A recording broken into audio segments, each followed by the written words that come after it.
Back in 2001, like a whole 20 years ago, I was young and stupid and did something really terrible. At that time, I had been with my husband, he was my boyfriend back then, for 5 years. We both grew up in the same small town, hung out with the same group of friends since we were kids, and fell in love during high school. We've been together ever since, but after college, I started feeling like my relationship was holding me back and not letting me be my true self. My best friend Julia totally agreed with me on that. We would go out clubbing together, leaving our boyfriends at home. We didn't do anything too crazy, but there was definitely a thrill in knowing that other guys were checking us out. You know what they say, though? Don't mess with fire. The more we partied, the more Julia would get the urge to cheat. Eventually, she started making out with other guys at the clubs, and I'm really ashamed to admit it, but for a few nights, I did the same thing, dancing with guys and kissing them. I put a stop to all that after a few incidents. I was disgusted with myself, with her, with those strangers I was kissing, and most of all, it felt terrible about cheating on the love of my life. I told her that I couldn't keep hanging out with her if she was going to keep cheating. Thankfully, she understood and stopped too. But of course, even with all my moral outrage, I didn't have the guts to confess what I had done, so we kept it as our little secret. Fast forward 20 years. Well, I ended up marrying that boyfriend, and now he's my husband. We've got 4 kids, ages 18, 17, 14, and 14. In these past 2 decades, my best friend has pretty much dropped out of the dating scene altogether. She's got her own successful business, which she inherited from her family, and she devotes her life to running it. Her social life pretty much revolves around hanging out with me, my husband, and sometimes babysitting the kids. Well, it turns out that she's gotten so chummy with my husband that one night in February of this year, she had too much to drink and ended up spilling the beans about our past cheating incidents. She conveniently left out the fact that I only kissed 4 different guys. Just to clarify, she doesn't remember the specifics, but she does remember that we both cheated for almost a whole year. To make things even worse, she revealed all of this while my oldest son was upstairs and he overheard everything. I was away for the weekend with our other 3 kids, visiting my parents. My poor husband had to comfort our son while trying to understand what Julia was telling him. Little did I know that the last time my husband kissed me would be the night before I left.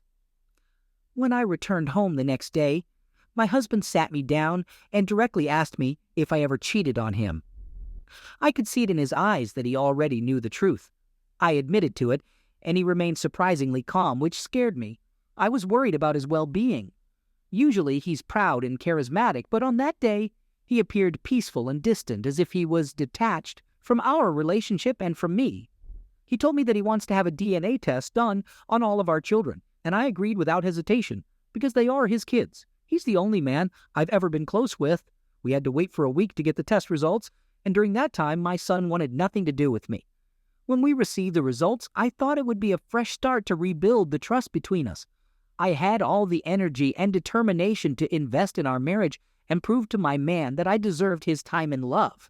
But on the day the results arrived, he dropped a bombshell. He wanted a divorce. Since March of this year, we have been living separately. He bought a condo in the downtown area, where my oldest 2 kids spend all their time. The youngest twins split their time between me and him.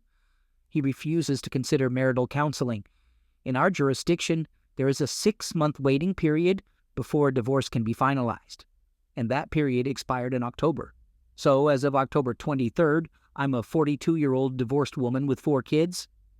2 of them hate me, and the others see me as the cause of the upheaval in their lives. I completely cut Julia out of my life. I know it's not her fault. I made the choice to lie, and I have to face the consequences. But somehow, I associate all the ruin in my life with her. It doesn't really make sense, but I blame her. Just last weekend, one of my younger kids mentioned that Julia has been staying over at my husband's condo. I'm filled with jealousy, hatred towards her, and anguish over this whole situation. I desperately want to win him back. This isn't how our lives were supposed to end. We've worked so damn hard to build our home, and he shouldn't be sharing it with her while I'm left out in the cold. Even the thought of calling him my ex makes me want to disappear. After a while, I did something I never thought I'd do. I unblocked Julia and reached out to her. We decided to meet up for coffee at my mom's house when it was empty. We talked for hours, but I can't say it felt like old times. There was this tension in my stomach that wouldn't go away. I realized I still have a lot of resentment towards her for what she did. I can't fully let my guard down with her like I used to, and I need to accept that. Anyway, let me fill you in on what she told me. I asked her why she told my husband about my cheating. Turns out it was just a stupid mistake she made while being drunk. There was no real reason behind it. She doesn't even remember it happening, but she does recall my oldest son being distant with her the next morning. My husband later explained to her what she had revealed. What was her attitude towards my husband after she confessed? Well, my husband actually cut her off shortly after I did. You see, a few days after the whole incident, she sent him a text trying to convince him that she was drunk and confused when she spilled the truth. But he had already confronted me by that point, so he knew she was telling the truth. He needed some distance from her because he associated her with all the lies I had told. How did she manage to reconnect with him after he told her to stay away? Well, he didn't actually block her. He just made it clear that he didn't want her to contact him anymore. She promised to respect his wishes and stay away from him and the kids. But after 3 months, she reached out to him again. She explained that she had been getting help for her issues with alcohol and wanted to apologize for all the harm she had caused. They had a conversation, and from then on, they stayed in touch. Why is she staying over at his place? Well, she's been feeling lonely at home during the winter because of her past issues with drinking. She wanted some company, so she stays in the guest bedroom. They're not drinking together or anything like that. She even apologized for the confusion it caused my twin daughters. I let myself feel a glimmer of hope in this situation. They're not in a relationship. This whole thing wasn't some big plan for her to take him away from me. There's still a chance for us. But I needed to confirm it for myself. Did they ever have closeness? Yeah, after the divorce was finalized, they hooked up a few times just to blow off some steam. She kept assuring me that I shouldn't worry because they weren't trying to start a relationship.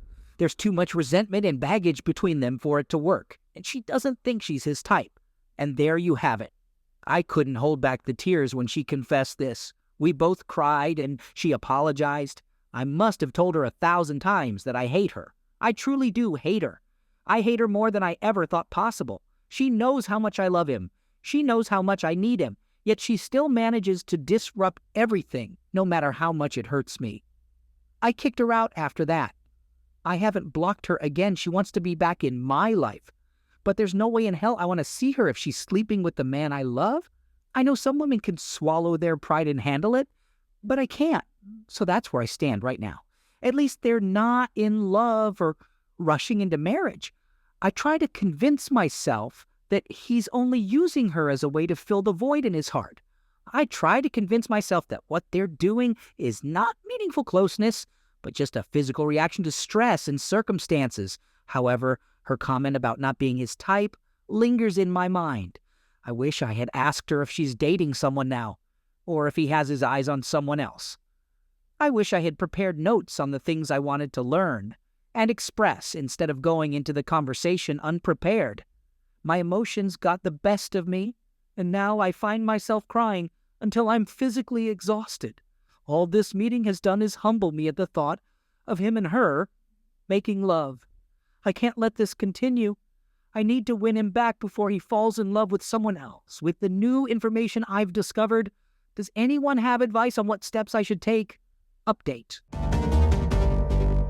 I need to strategize to do something different, something that could bring about a change in our lives. I'm aware that I made a grave mistake, but I also realize I didn't want it to ruin the rest of my life. I was in my early 20s back then, and now in my 40s, I'm a different person. I believe in forgiveness and second chances. I believe that my kids deserve a happy, loving family, not this chaos. My heart aches for my 2 elder kids who've distanced themselves from me. I can see the disappointment and anger in their eyes. I started seeking professional help, going for therapy sessions, working on my self-improvement. I needed to make amends. I needed to prove that I've changed, that I'm not the woman I was 20 years ago.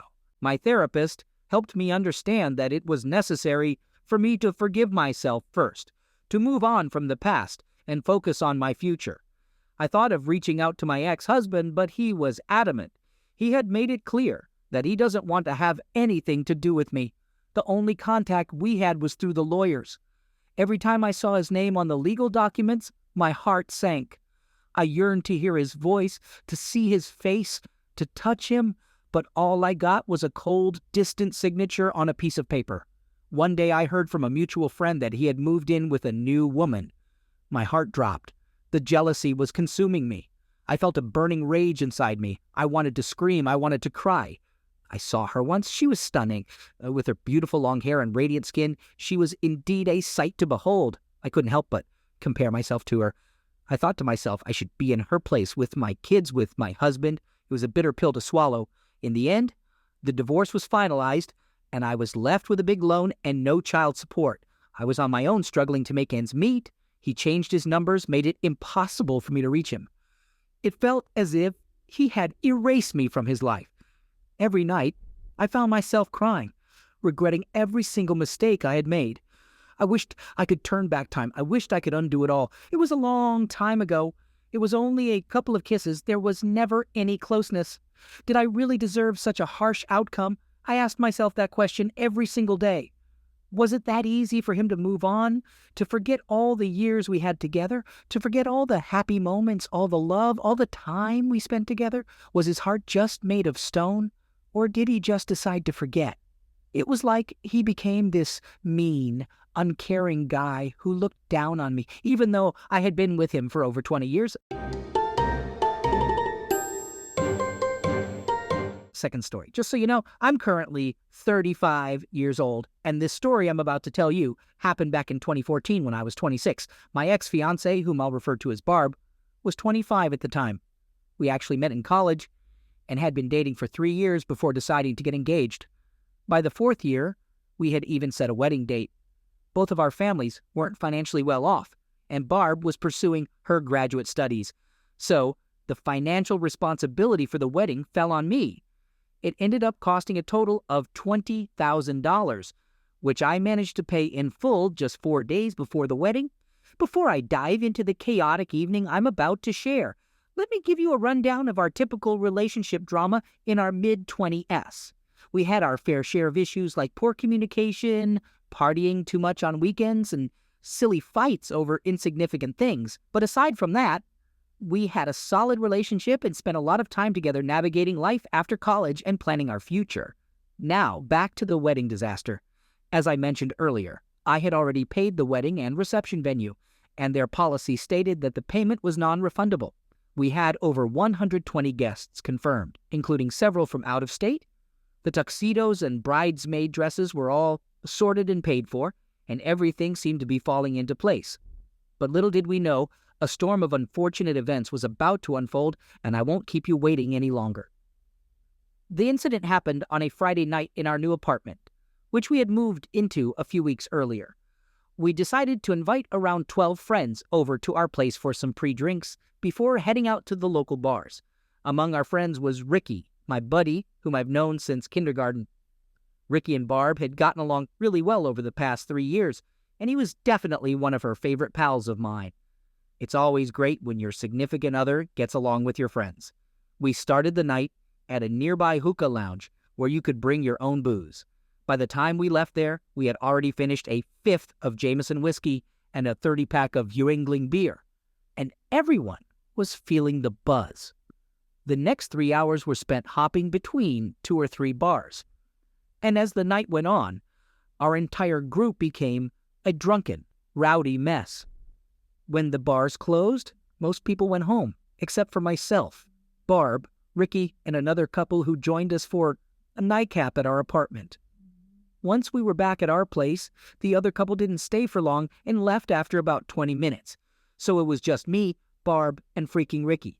Earlier in the night at the hookah bar, I noticed Barb being more focused on her phone than usual, and I also noticed Ricky checking his phone whenever Barb would lock the screen.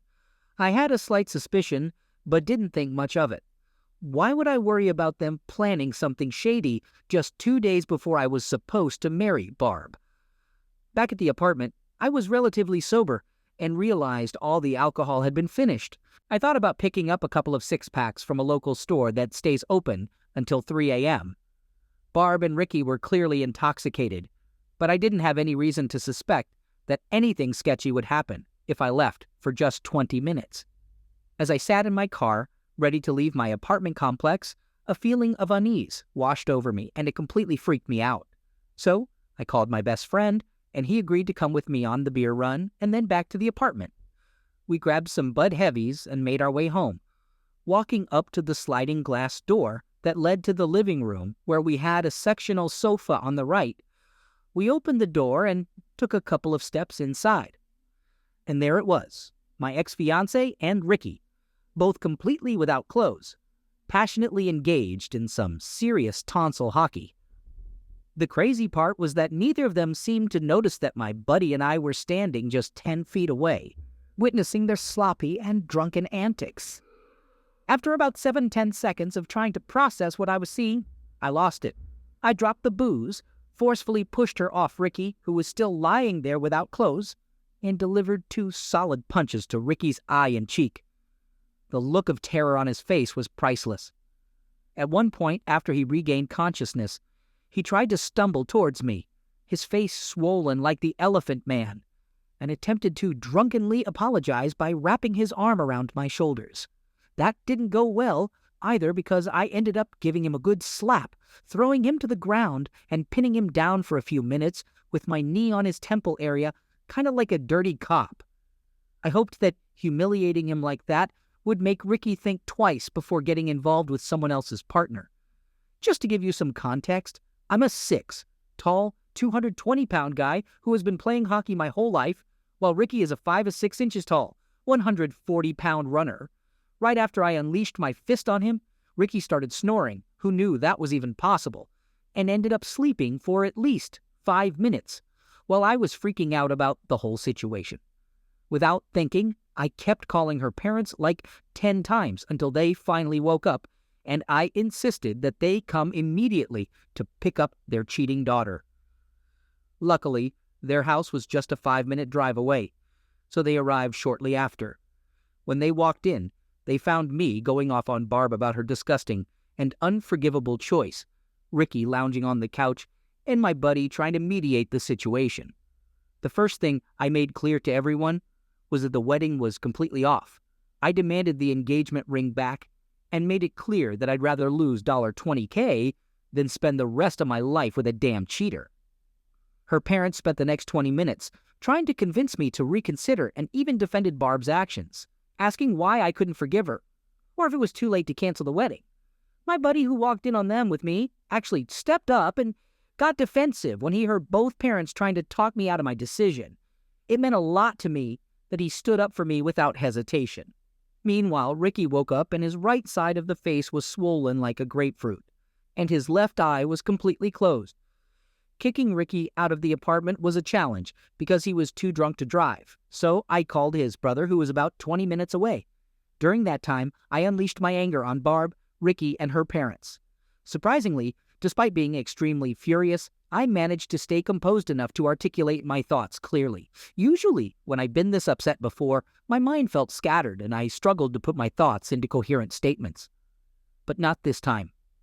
As Ricky's brother arrived to pick him up and Barb's parents took her home, I systematically dismantled any objections, opinions, or pleas for reconsideration voiced by everyone in the room.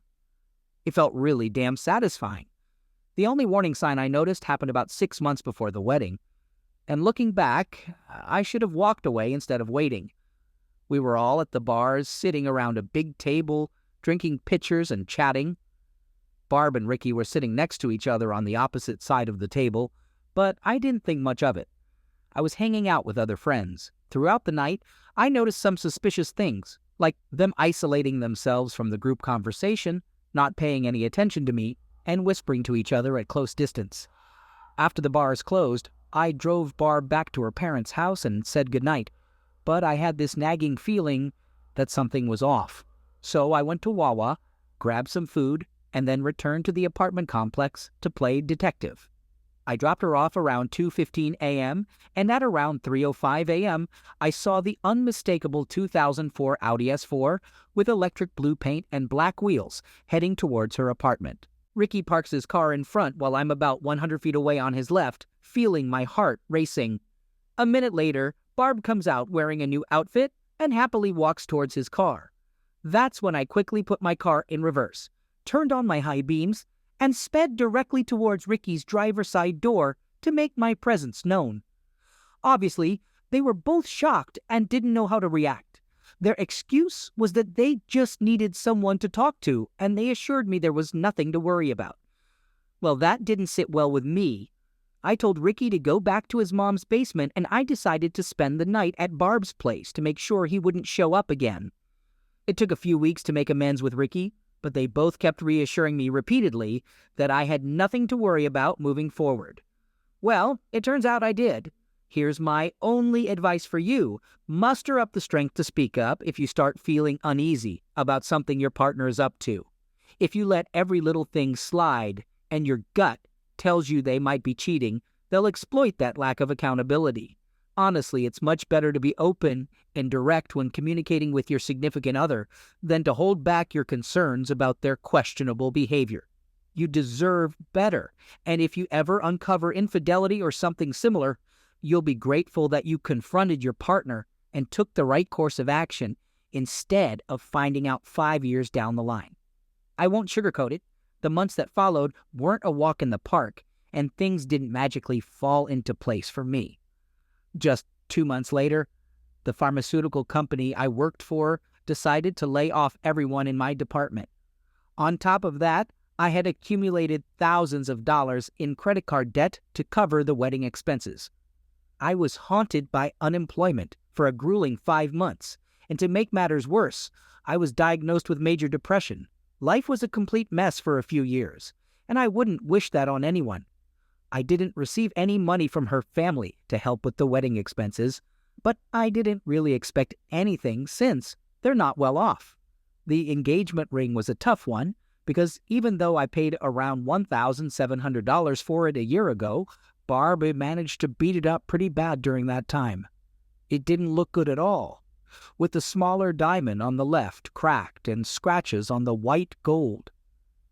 I took it to several jewelers to get it appraised, and the best offer I got was $100. I decided to accept it and use the money to buy tickets to see my favorite rock band in Philly. Totally worth it. These days, I'm much happier. I had a fantastic year of cognitive behavioral therapy, along with taking Lexapro 20 mg, which I still take just in case. My life circumstances have improved significantly, so it's been a bumpy ride, but I'm cruising along. About a year later, I started dating someone else, and we were together for the next 4 years. But it turned out she was emotionally and verbally offensive, and she was not well liked by my friends and family. I ended that relationship last June, and since then, I haven't felt any desire to jump back into the dating scene, going through 8 years with 2 women who caused me so much exhaustion. However, now that I'm 35, things have finally started to settle down, and I've decided to embrace the single life happily. Regarding her current situation, well, she cheated on the 2 boyfriends right after we broke up. One of them was just a week before they were supposed to move to California. We're in Pennsylvania. I'm aware that she's dating someone at the moment, but considering her track record of cheating on the last 5 boyfriends, it's pretty clear that she's a serial cheater. It's unfortunate for him.